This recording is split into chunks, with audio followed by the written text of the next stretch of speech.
Assalamu ala nabiyyina al-Mustafa wa ala alihi wa ashabihi ahli sidiki wal wafa amma ba'du fa assalamu alaikum warahmatullahi wabarakatuh.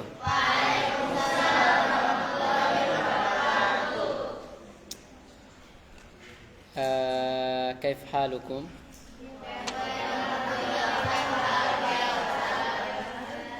Khair, alhamdulillah. Jaid, puji syukur atas kehadirat Allah Subhanahu wa taala. Berkat rahmat, nikmat dan kasih sayangnya, Allah Subhanahu wa taala masih mengizinkan kita untuk terus menuntut ilmu, dan ini adalah nikmat yang luar biasa. Dan kita berdoa semoga Allah Subhanahu wa taala mengekalkan dan menetapkan nikmat ini sampai akhir hayat kita. Amin ya rabbal alamin. Salawat serta salam tetap tercurah limpahkan atas junjungan Nabi besar kita Muhammad sallallahu alaihi wasallam, Nabi yang luar biasa, berjuang, berkorban demi tegaknya agama ini. Jadi qabla usbu'ain, sebelum 2 minggu yang lalu ya, minggu kemarin qadarullah anak gak bisa ngisi. Dan sekarang alhamdulillah kita sampai bab apa? Hak-hak Allah ya. Kemarin alhamdulillah kita sudah belajar tentang hak Allah, dan beberapa pertanyaan sudah kita lewatin insyaallah. Sekarang kalau nggak salah kita masuk ke pertanyaan yang ketiga ya. Oke. Pertanyaan yang ketiga yaitu apa? Bagaimana kita beribadah kepada Allah Subhanahu wa taala? Ya. Bagaimana kita beribadah kepada Allah Subhanahu wa taala? Kemarin anak pernah nyinggung bahwa ibadah itu asalnya apa? Asalnya kalau dalam ibadah itu haram ya. Kecuali ada dalil yang masyru', ada dalil yang diperbolehkan suatu ibadah tersebut. Nah, sekarang kita akan belajar tentang bagaimana sih caranya kita beribadah ke Allah Subhanahu wa taala. Karena kalau kita tidak tahu caranya, sebanyak apapun, sebagus apapun menurut kita suatu ibadah itu, kalau tidak sesuai dengan tuntunan Allah Subhanahu wa taala, maka ibadah itu tidak sah, tidak sah ya. Tidak sah atau tidak diterima ya. Mardud, rad. Fa huwa raddun ya. Pertanyaannya, bagaimana kita beribadah ke Allah Subhanahu wa taala? Jawabannya, kita beribadah kepadanya dengan cara yang telah Allah dan Rasulnya perintahkan. Gimana caranya? Ikutin syariat Allah, dan Allah Subhanahu wa taala menurunkan Rasulullah sallallahu alaihi wasallam dengannya apa? Al-Qur'an. Allah Subhanahu wa taala berfirman, ya ayyuhalladzina amanu atii'ullaha wa atii'ur rasul wa la tubtilu a'malakum. Wahai orang-orang yang beriman, taatilah Allah dan taati Rasul, dan janganlah kamu membatalkan atau merusak pahala amalan-amalan kamu. Oke, Zaid.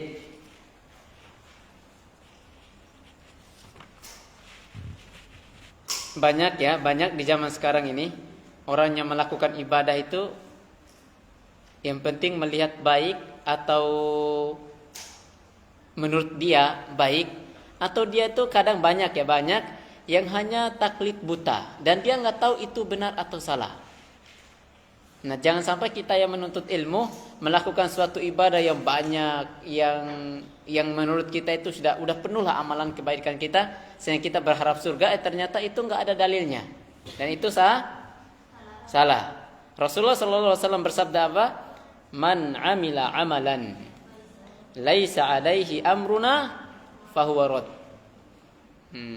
Barang siapa yang melakukan suatu amalan yang tidak termasuk dalam urusan agama ini, maka amalan tersebut tertolak. Ya. Bahasa apa namanya? Bahasanya sekarang itu melakukan hal yang bid'ah, yang baru dalam perkara agama. Jangan salah paham, yang baru ya. Kita aja baru ini.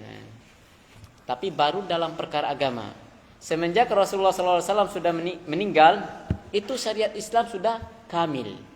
Al-yauma akmaltu lakum dinakum, sudah sempurna. Dan itu ada tanda-tandanya dulu bahwa Rasulullah itu akan meninggal. Nah, setelah turun ayat itu banyak yang bersedih. Sahabat-sahabat yang tahu, yang paham tentang Al-Quran, sahabat-sahabat kayak Abu Bakar dan yang lain itu tahu, oh ini kayak ada tanda-tanda bahwa Rasulullah diutus buat apa? Untuk menyampaikan syariat. Berarti ketika syariat itu sudah sempurna, berarti wadhifah, tugasnya Rasulullah sudah selesai. Berarti ajalnya akan tiba. Itu banyak sahabat yang sedih. Nah, kalaupun Rasulullah sudah meninggal dan gak ada suatu hal yang baik, ibadah atau apapun itu yang dibolehkan tapi Rasulullah tinggalkan. Makanya ketika kita melakukan suatu ibadah, kita harus apa? Lihat tuntunannya. Allah turunkan Al-Quran dan Allah mengutus Rasulnya Sallallahu Alaihi Wasallam. Dan Nabi Sallallahu Alaihi Wasallam bersabda, Rasul, itu yang keempat ya. Setelah ini yang keempat. Jadi intinya yang pertama tadi cara beribadah, gimana caranya? Intinya cara beribadah itu ketika antum tidak tahu, ketika kita tidak tahu sama sekali, misalnya nggak pernah dengar gitu, yang ibadah baru, misalnya nggak pernah dengar, antum sebelum melakukannya tanya dalilnya. Contohnya, Ustaz, saya pernah melihat bapak saya atau paman saya atau kakak saya atau siapa aja gitu di rumah yang melakukan suatu ibadah, nggak pernah antum tahu ilmunya. Jangan antum juga, oh ini nggak salah, nggak pernah saya belajar ini di AKS. Bukan begitu juga caranya ya. Caranya kayak gimana? Datangin. Nah, tanya gimana ilmunya, semuanya tanya. Biar antum melakukan suatu amalan itu antum bahagia, antum ikhlas karena Allah dan sempurna pahalanya. Daripada kita capek-capek melakukan suatu amalan, toh pada akhirnya nggak ada nilainya, nggak ada yang kita panen nanti di akhirat. Nanti pas ditanya antum bingung, mana amalan saya dulu pernah gini gitu pas saya hidup di dunia. Ternyata itu nggak ada contohnya, nggak ada tuntunannya dari Allah dan Rasulnya, sehingga amalan itu nggak sia-sia ya. Makanya banyak antum lihat orang kaya yang orang kafir ya, yang belum muslim, berbuat baik, menginfakkan hartanya, semuanya dia infak. Bahkan dilihat setengah hartanya kayaknya dia infak deh. Sebelum dia mengucapkan kalimat syahadat, itu nggak ada manfaatnya dia di akhirat kelak. Bayang udah seakan-akan dia mengeluarkan hartanya, tapi gara-gara dia tidak beriman kepada Allah. Sebaik apa Abu Thalib? Tahu Abu Thalib? Siapa Abu Thalib itu? Paman Rasulullah. Sebaik apa beliau ya berjuang demi Rasulullah sallallahu alaihi wasallam. Semenjak ibunya meninggal, bapaknya sudah meninggal duluan ya. Semenjak ibunya yang meninggal, yang merawat Rasulullah itu siapa? Abu Thalib, pamannya Abu Thalib. Dan berjuang, berkorban itu demi Rasulullah, tapi hanya tidak mengucapkan kalimat syahadat. Berjuang ketika ada orang yang ingin membunuhnya, yang pertama kali yang membelanya siapa? Belum ada Hamzah. Ketika Hamzah masih kafir, semuanya masih kafir, itu yang pertama kali membela itu orang yang di rumah Rasulullah siapa? Abu Thalib. Sampai akhir hayatnya Rasulullah, sampai akhir hayat Abu Thalib, itu Rasulullah berharap itu Abu Thalib masuk Islam, mengucapkan kalimat syahadat. Dengan apa? Dengan kalimat itu di akhir hayatnya Rasulullah minta ke Allah semoga Rasulullah bisa kasih syafaat. Berjuang udah seakan-akan perjuangannya, kalaupun Rasulullah ingin disakiti dia paling depan sudah. Rela disakiti dan dia kepala kaum. Tahu di boikot, selama boikot kalau nggak salah 3 tahun. Itu Abu Thalib juga ikut menderita. Itu dilarang untuk ke Mekah, dilarang untuk akses. Semua akses itu dilarang. Tapi Abu Thalib juga ikut menderita pada saat itu. Apakah dia masuk Islam? Enggak. Apakah semua kebaikannya untuk Rasulullah loh? Kebaikannya untuk Rasulullah. Rasulullah itu ketika tahu jild, kulit, tidak ada kulit seorang yang menyentuh kulit Rasulullah, itu kulit yang kena kulit Rasulullah itu diharamkan api neraka. Abu Thalib gimana coba? Abu Thalib yang besarkan, iya enggak? Enggak mungkin lah Abu Thalib enggak peluk Rasulullah paling enggak kan sebagai keponakannya. Tapi apakah bisa itu? Enggak bisa. Antum gimana sedihnya? Sebaik apa Abu Thalib itu? Nah, makanya apa? Makanya dalam melakukan harus ada contohnya. Ya, harus jadi orang muslim. Itulah Allah menakdirkan. Makanya saking sedihnya Rasulullah sampai dikatakan pada ketika Abu Thalib meninggal, istrinya meninggal, ibu itu apa namanya? Dalam Islam sejarahnya Amul Huzn. Ya, tahun kesedihan ya. Sedihnya sangat sedih. Makanya Allah Subhanahu wa taala menurunkan ayat itu yang menghibur Rasulullah sallallahu alaihi wasallam. Ya Muhammad, kamu hanya bisa berdakwah aja. Yang memberikan hidayah itu bukan kamu. Jangan kamu paksa diri kamu sampai kamu seakan-akan kamu yang beri hidayah. Enggak, Allah ingin tegur Rasulullah. Kamu hanya bisa sekuat apapun kita berusaha, kalau Allah enggak memberikan taufik enggak bisa. Ya. Apalagi kita ingin melakukan suatu amalan, ya, kita berharap nanti surganya Allah Subhanahu wa taala, kalau tidak atas tuntunnya Rasulullah itu sama hal bohong ya, enggak ada manfaatnya. Oke, caranya tapi jangan sampai kita yang masih minim, masih baru belajar ini langsung yang berbeda dengan kita, udah. Itu bukan yang benar. Enggak bukan begitu caranya ya.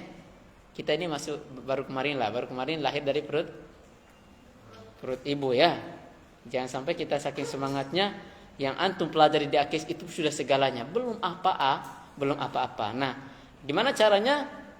Udah tadi tanya dalilnya, tanya tuntunannya dari Allah Subhanahu wa taala dan Rasulnya kepada ustadz kita, kepada kiai dan habaib kita, baru kita melakukan amalan itu. Orang-orang yang berilmu ya.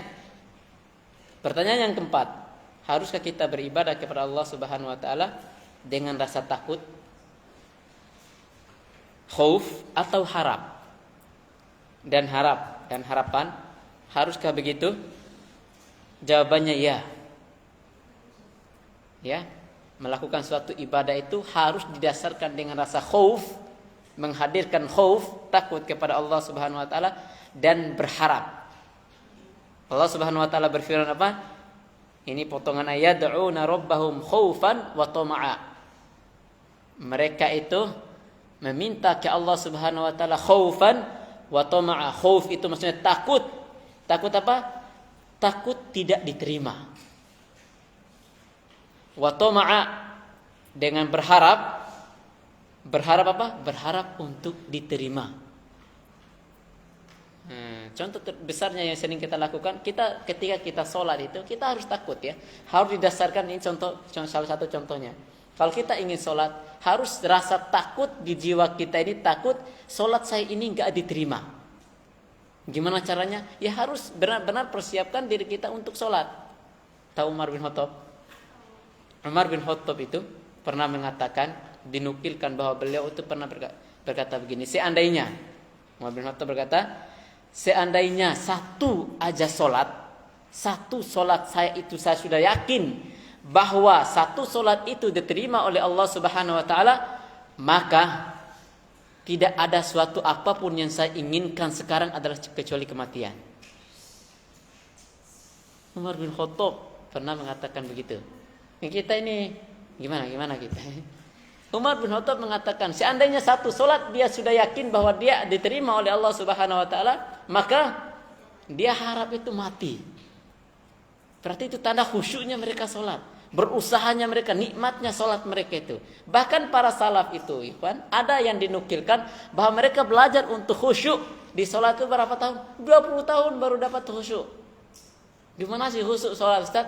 Bayangin coba antum sholat itu di depan yang ketemu Allah. Khusyuk itu berarti mereka itu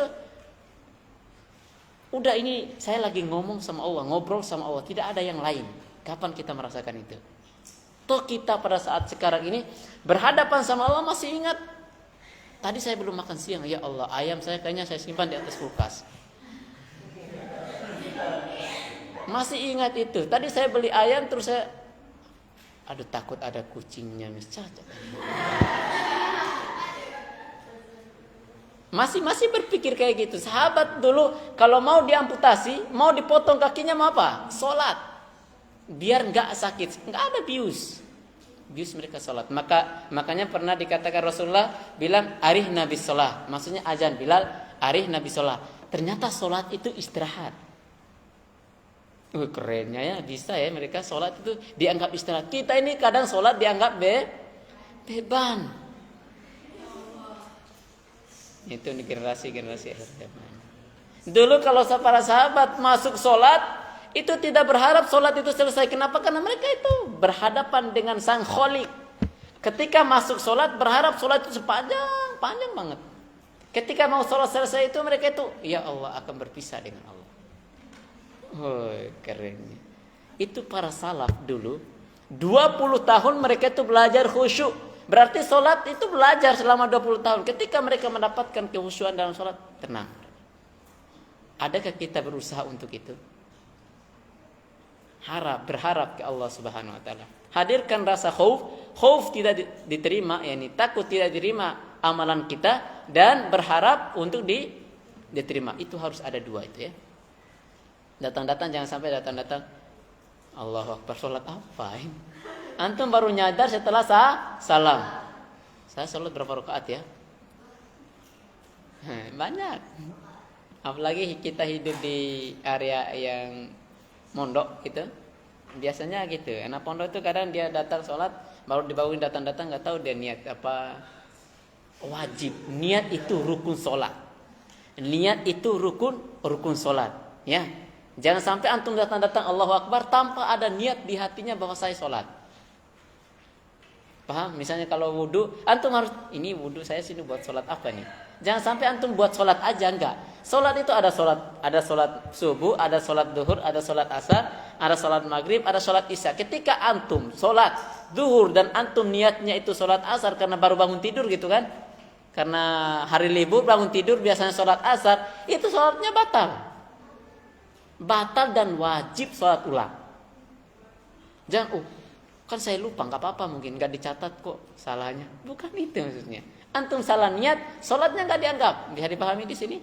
Makanya ketika kita bangun nggak sadar gitu, sadarnya, tadi saya tadi kalau nggak salah saya niatnya sholat asar deh. Ini kan waktu duhur. Nah itu langsung sholat ulang. Paham di sini? Oke. Dan Nabi SAW bersabda kepada seorang pemuda, "Kaifa tasna'u ya ibna akhi idza shallaita?" Apa yang kamu perbuat wahai keponakanku jika kamu sholat? Maka pemuda itu menjawab, saya meminta surga kepada Allah dan saya memohon perlindungannya dari neraka. Berarti ada harap, ada takut. Berharap surga dan takut neraka ya. Jadi ketika kita sholat, ketika kita melakukan suatu ibadah ya, apapun ibadah itu kita harus niatkan, kita harus takut bahwa ibadah itu nggak diterima. Jangan yang penting saya sudah sholat dah, yang penting saya sudah puasa, yang penting saya sudah, jangan kayak gitu ya, jangan kayak gitu. Karena Allah itu apakah Allah butuh ibadah kita? Sama sekali tidak. Antum nggak sholat sama sekali, yang nggak sholat itu tidak menurunkan derajat keperkasaan Allah. Allah itu maha tinggi dan tidak pernah berkurang. Antum nggak sholat Allah berkurang? Enggak sama sekali. Yang butuh ketika kita sholat itu siapa? Kita sebenarnya. Yang butuh sholat itu adalah kita.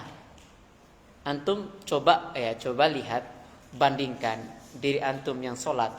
Ketika gini, bukan nggak sholat, sholatnya di jamak. Nah, sholatnya di jamak di duhur. Nah setelah duhur dan asar antum jamak dan antum pulang ke camp. Bayangin antum tidur sampai maghrib.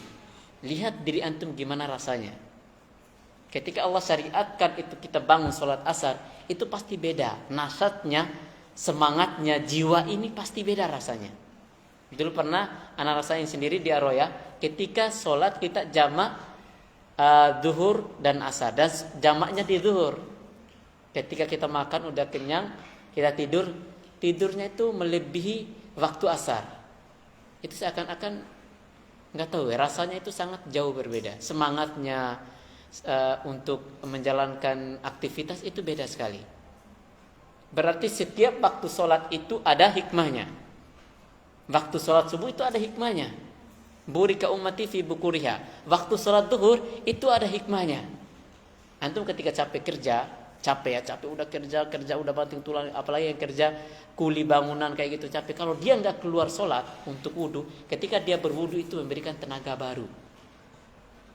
Begitupun waktu asar. Bayangin antum kalau nggak bangun asar, nanti bangun pasti capek, lelah gitu, nggak semangat. Kalau nggak percaya, coba aja, tapi jangan coba ya. Tapi di akhir kayaknya nggak deh, karena kita pasti ada halakohnya.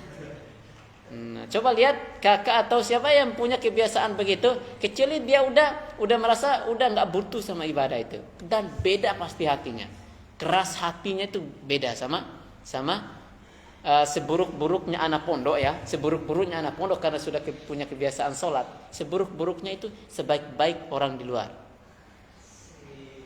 Iya, seburuk-buruknya hatinya itu empatinya sama orang lain beda. Kenapa? Karena ada nur di hatinya. Iya, ada nur ya. Bersih hatinya. Itu senakal-nakalnya. Tapi pas kedua dibandingin coba. Orang yang gak pernah sholat, dia senakal-nakalnya, pasti ingat Allah pas dengar azan. Saya kayaknya gak enak deh kalau gak dengar azan, terus gatal kuping ini kalau gak ke masjid. Ya pergi sholat tadi. Walaupun dia balik setelah itu nongkrong lagi atau main game lagi sama teman-temannya. Pas setelah game, antum mau kemana? Saya ini gatal kuping ini pas dengar azan itu kalau gak kesana, rasanya aneh gitu. Dan biasanya anak pondok yang biasa kebiasaannya sholat, sekali antum tinggal, jangan pernah buka pintu untuk meninggalkan sholat sekali. Jangan. Kenapa? Karena sholat kata ulama itu satu hal yang paling gampang ditinggalkan. Ketika antum tinggalkan sekali aja ya, dan sengaja tinggalkan, sekali yang kemudian itu sangat gampang sekali untuk ditinggalkan. Makanya sesuatu yang paling gampang ditinggalkan itu adalah sholat. Tahu kenapa? Bayangin coba antum lagi asik main, pas dengar azan, ketika antum biasa ninggalkan sholat, Anda ketika lihat orang mukmin yang ninggalin sholat, kok bisa ya dia tinggalin sholat padahal sudah azan gitu? Aneh gitu rasanya.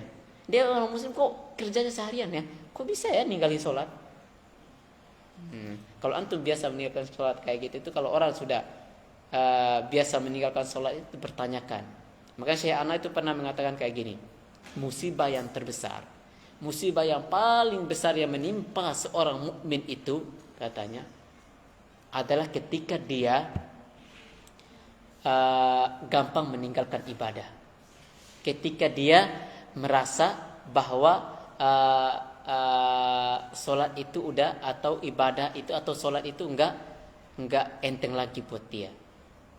Maksudnya ketika dia meninggalkan sholat, enggak ada risih di hatinya. Itu musibah terbesar. Berarti kalau antum ninggalin sholat merasa biasa, itu jangan antum biasa aja, jangan. Antum kembali istighfar ke Allah. Kalau Allah sudah melepas kita, itu antum mau berharap ke siapa lagi? Kalau kita meninggal dalam keadaan kita tidak beriman ke Allah Subhanahu Wa Taala, antum mau kemana? Jalan kemana coba akhirnya? Pasti nggak ada jalan lain kecuali ke neraka ya. Ya, bisa dipahami di sini. Pertanyaan yang kelima, apa yang dimaksud dengan ihsan dalam ibadah? Apa yang dimaksud dengan ihsan dalam ibadah? Jawabannya adalah ihsan adalah merasakan pengawasan Allah Subhanahu wa taala dalam ibadah. Alladzi yaraka hina takum wa taqallubaka fi sajidin.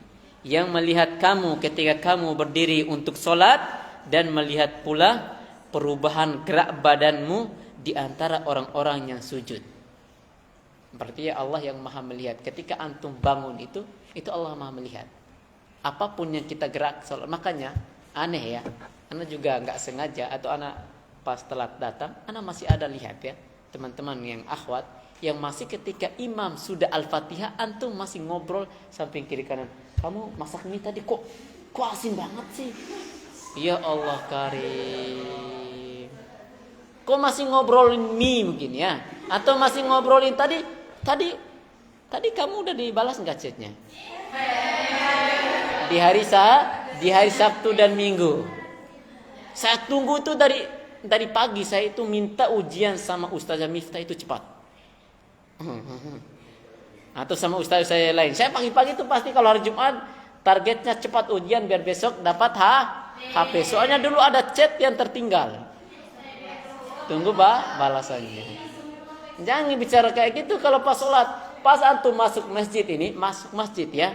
Ketika imam sudah Al-Fatihah itu nggak boleh. Nggak boleh antum itu masih ngobrol, nggak boleh. Masa antum masih ngobrol imam sudah Al-Fatihah? Kan lucu ya. Apalagi ada yang gelitikin, ikhwan ada, ya Allah, ana maksud di pondok dulu ya Allah. Temannya lagi ruku, wah, aneh itu. Ana nggak bisa bahasain, saking nggak tahu kenapa ketawa Alfat, mungkin pernah ngelakuin. Lagi ruku ada aneh, itu kejadian di pondok yang ketika ana masuk Ar-Roya, wallahi ketika ana masuk Ar-Roya belajar tentang gimana hukumnya ketika kita itu main-main waktu sholat. Ternyata ketika kita misalnya gini, kita takbir ya Allahu Akbar, membatalkan sholat dengan sengaja itu dosa besar. Apalagi orang yang main-main, membatalkan sholat Allahu Akbar, terus kita batalkan tanpa ada uzur, itu dosa besar. Ketika ana baca itu dijelaskan sama Ustaz, itu udah nggak berani lagi. Maksudnya kalau ingat-ingat pondok dulu teman-teman yang di pinggir sana biasanya jendela itu biasanya anak pondok itu datang ke masjid pasti di pinggir-pinggir gitu masih main-main ketawa ke TV. Ketika ada temannya yang sholat yang soleh gitu masuk sholat dekat sama dia pasti disenyumin. Kok mau disenyumin orang sholat? Pas lagi salam ini anehnya anak pondok itu kayak gitu. Kenapa disenyumin temannya yang sholat? Pas temannya misalnya gini nih, temannya ini lagi ngobrol sama ustadz. Dia mau salaman, itu dicuekin temannya. Yang disalamin cuma ustadz. Itu anehnya akhlak kita. Itu antum ketika datang ke ustadznya, jangan dicuekin temannya. Pas sholat antum lihat kayak gini. Itu dosa besar ya, dosa besar. Ketika dia membatalkan sholat, berarti di antum telah menyebabkan dia melakukan dosa besar. Itu nggak main-mainnya. Itu sebenarnya hal yang lelucon yang bukan pada tempatnya dan jinnya besar sekali. Antum pernah nggak mikir kayak gini? Saya nggak pernah memikirkan sesuatu itu ketika saya tidak sholat. Pas saya takbir itu semua sudah. Seakan-akan kalau kita itu sudah ada di papan sini. Setelah sholat saya pasti ke bude nanti saya harus makan sebelum halako. Saya ini kalau setelah itu telat halako, kalau ustazahnya begini saya telat, awas saya ini. Orang sudah, dia belum Al-Fatihah, orang sudah itu, ustaz sudah ruku, dia belum Al-Fatihah. Itu anehnya. Memang ada 2 jin ya waktu sholat itu. Dan anehnya itu ketika takbirat itu sudah mulai datang. Nah itu. Makanya sholat itu, karena sholat itu yang paling pertama dihisab, jin itu mainnya di situ. Yang paling gampang, jin itu menggodanya apa? Sholat itu yang pertama yang penting tutup aurat antum bersolat. Nah udah biasa penting insyaallah sah kok sholatnya. Banyak ujiannya ya sholat itu ya. Banyak ujiannya. Makanya salaf dulu kalau kita sudah tenang di sholatnya pasti akhlaknya beda. Orang kalau sudah tenang sholatnya sudah dapat khusyuk gitu, akhlaknya pasti beda anaknya. Pasti yakin anak. Orang kalau sholatnya sudah baik, karena Rasulullah mengatakan kalau sholat idza soluha sairu amali. Ketika sholatnya itu sudah benar, ketika sholatnya itu sudah bagus, maka semua amalannya itu bagus. Baik tolak ukurnya sholat. Kalau sholatnya masih kita gelitikin orang, sholatnya masih kita dipaksa, berarti semua amalannya itu jangan berharap baik. Bisa dipahami? Maka pelajari semua itu dari sholat. Coba lihat teman antum yang sholatnya nggak pernah telat, yang sholatnya bagus khusyuk. Kalau dia sholat diganggu dikit dia paling marah. Coba lihat akhlaknya, pasti beda dengan yang lain. Kalau ada ya, coba perhatikan anak yang kayak gitu, hafalannya, belajarnya pasti teratur, waktunya pasti bermanfaat. Anaknya yang kayak gitu. Dan anak lihat sendiri dengan mata kepala anak karena kita di Aroya itu jumlahnya ribuan ya. Jadi bisa dilihat anak yang sering sholat. Anak punya temannya ya akhwat. Ini anak tutup dengan kisah ini karena sudah azan ya. Teman anak itu untuk belajar bahasa Arabnya minim sekali. Sangat minim. Kalau anak tamatan pondok. Walaupun anak nggak sebagus Yabiba Akies di sini, pondoknya dulu. Iya, Yabiba Akies itu sudah luar biasa ya. Tamat SMA sudah belajar di Baina Yadai dan mufradatnya sebanyak itu dan banyak hal yang pahami, bisa memahami ucapan ustaz dalam bahasa Arab, itu jauh dari itu anak dulu. Tapi ya paling nggak asing banget ketika dikatakan ana adhabu ilal matbah uridu an akul, itu nggak terlalu asing buat anak. Anak menemukan teman yang dari nol nulis bahasa Arab aja nulis. Anak sedih ya, anak sedih banget. Anak itu gampang nulis bahasa Arab karena di pondok anak itu ada khotnya. Beliau ini enggak bisa nulis, terus Aroya itu harus targetnya itu enggak lihat antumnya enggak bisa enggak. Antum mau tidak mau harus ikut yang bisa. Jadi guru enggak patokin antum, sehingga Aroya kadang mengadakan kelas tambahan untuk teman-teman yang kayak gitu. Nah, teman anak itu sekelas sama anak dan umurnya lebih tua dari anak. Dia satu-satunya teman yang anak nggak pernah lihat dia di lapangan. Orang butuh olahraga kan. Nah, serajin apapun, apalagi Ustaz Burhan ini orang yang paling rajin ke lapangan. Iya, beliau kenal kita itu karena kita itu ketemu di lapangan. Karena kita sukanya main futsal sama-sama, apalagi kakak anak sama Ustaz Burhan, itu sudah musuh bebuyutan kalau di lapangan. Maksudnya mainnya, bukan sama anak, sama kakak anak. Itu Ustaz Burhan. Ustaz Burhan itu kalau udah lapangan udah tinggalin semua, main sudah. Nah di sana ada teman anaknya, anak nggak pernah lihat beliau itu di lapangan pas belajar bahasa Arab. Nah saking nggak ada, pas pagi udah pergi kelas, setelah di kelas belajar sampai zuhur, pulang sholat zuhur kita, setelah sholat zuhur dia pergi makan apa, dia pergi ke campnya enggak, ke masjid lagi buat belajar setelah zuhur. Tidurnya kapan? Jam 2. Ya setengah jam sebelum asar atau 1 jam setelah asar. Apalagi yang dilakukan kalau kita kadang pergi ke lapangan, dia enggak, belajar lagi dan sholatnya enggak telat. Udah terakhir ke mat'am paling cepat selesai makannya. Kalau Aroya itu tahu kan, terkenal Aroya itu dulu sistemnya gugur. Kalau nilainya di bawah standar udah dikeluarin. Walaupun antum itu pintar tapi nilainya nggak bagus udah dikeluarin. Nggak ada istilah. Bahkan dulu itu dikeluarkan nggak diantar, nggak boleh diantar. Udah kamu keluar. Tahu kenapa? Karena ribuan kursi antum rebut di situ, tapi antum nggak mau sungguh-sungguh. Nggak ada istilah, langsung dikeluarin. Teman anak itu anak masih ingat.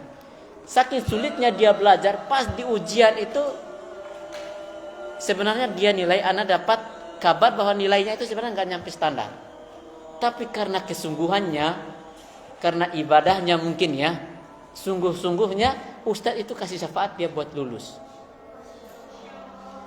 Karena dia berharap ya, kasih syafaat Ustadz anak, kasih syafaat teman anak ini buat lulus.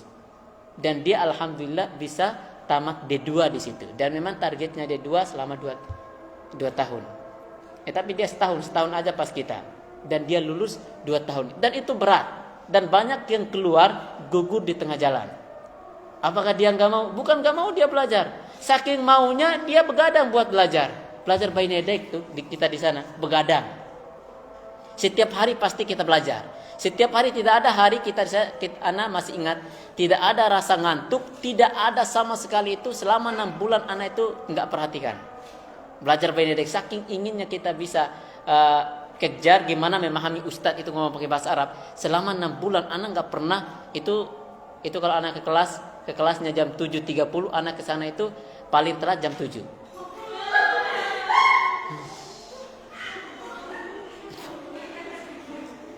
Paling telat anak ke kelas itu jam 7. Dan anak pernah itu ke kelas, anak ketika subuh itu kalau nggak salah ada kajian, ada halakoh di sana itu sekali aja sehari. Anak masih ingat sekali, mauqif itu sangat anak ingat sekali. Saking sungguh-sungguhnya anak masih ingat, saking sungguh-sungguhnya anak belajar bahasa Arab. Pertama kali masuk Aroya itu, anak pernah telat ke kelas. Tahu telatnya kapan? Telatnya itu pergi jam 7 dan masuk kelasnya jam berapa? Jam 7.30. Terus antum kapan ke sana, Ustaz? Setelah makan anak sudah siap-siap itu. Makannya jam 6. Nah, ke anak telat itu anak nangis di jalan. Air mata anak itu turun gara-gara pergi jam 7. Itu nangis. Tahu kenapa nangis? Yang anak ingat pada saat itu, anak ini telat karena pesan paman anak, antum ke sana belajar. Banyak yang gugur, kamu enggak boleh gugur di Aroya.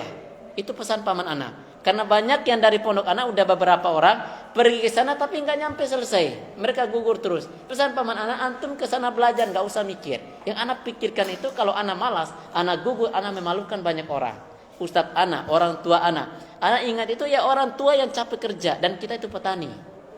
Capek kerja itu yang anak pikirkan. Makanya anak ingat ibu anak sehingga anak itu udah, anak masih ingat. Dan itu pada hari itu anak sensitif, enggak boleh diganggu. Enggak boleh, karena telat masuk kelas. Padahal di kelas itu cuma ada, kalau nggak salah 1-2 orang ketemu di kelas itu. Tapi anak ngerasa karena itu telat, tidak sesuai dengan yang anak nangis. Nah, alhamdulillah selama 6 bulan itu luar biasanya, luar biasa karena kesungguhan. Teman anak tadi itu sampai 1 tahun, anak masih ingat. Itu luar biasanya Allah mudahkan dan dia lulus sampai 1 tahun.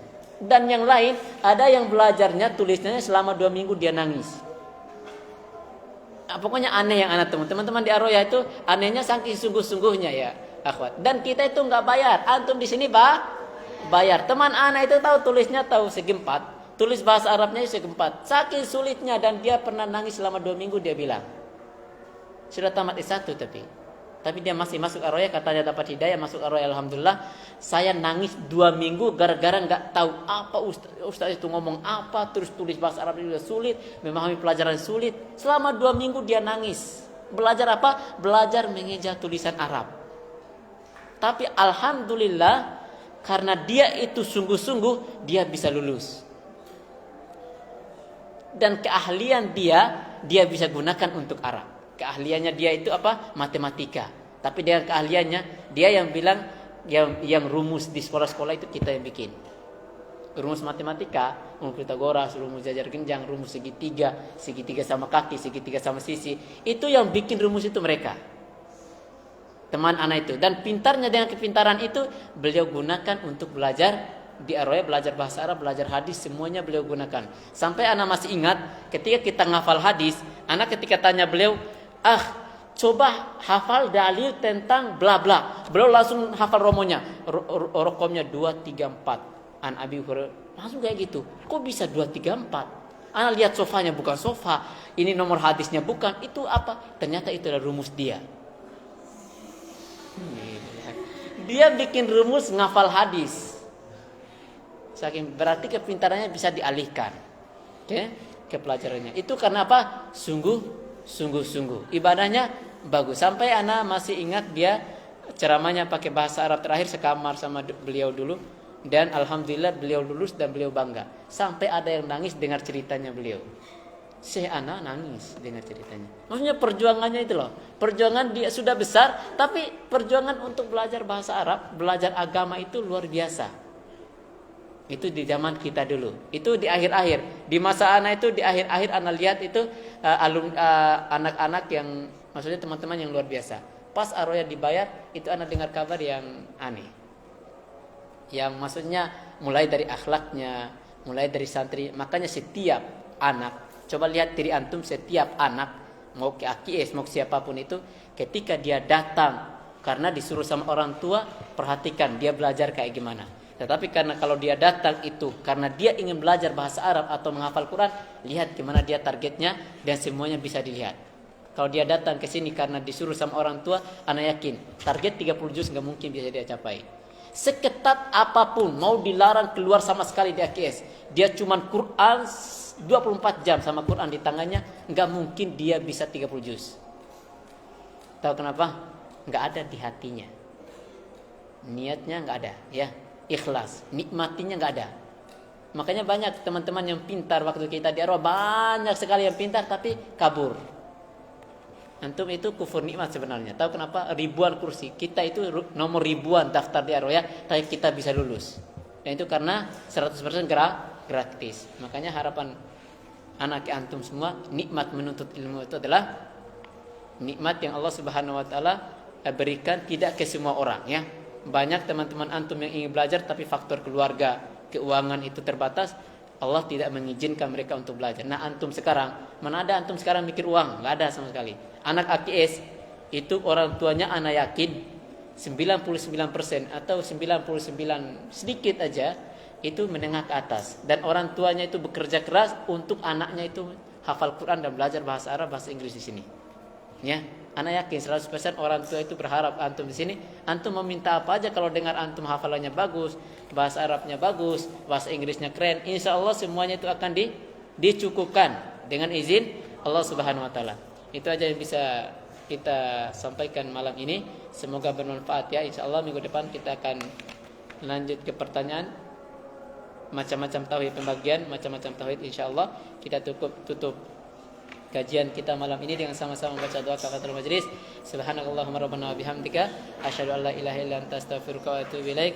Walhamdulillahirabbil alamin. Wassalamualaikum warahmatullahi wabarakatuh.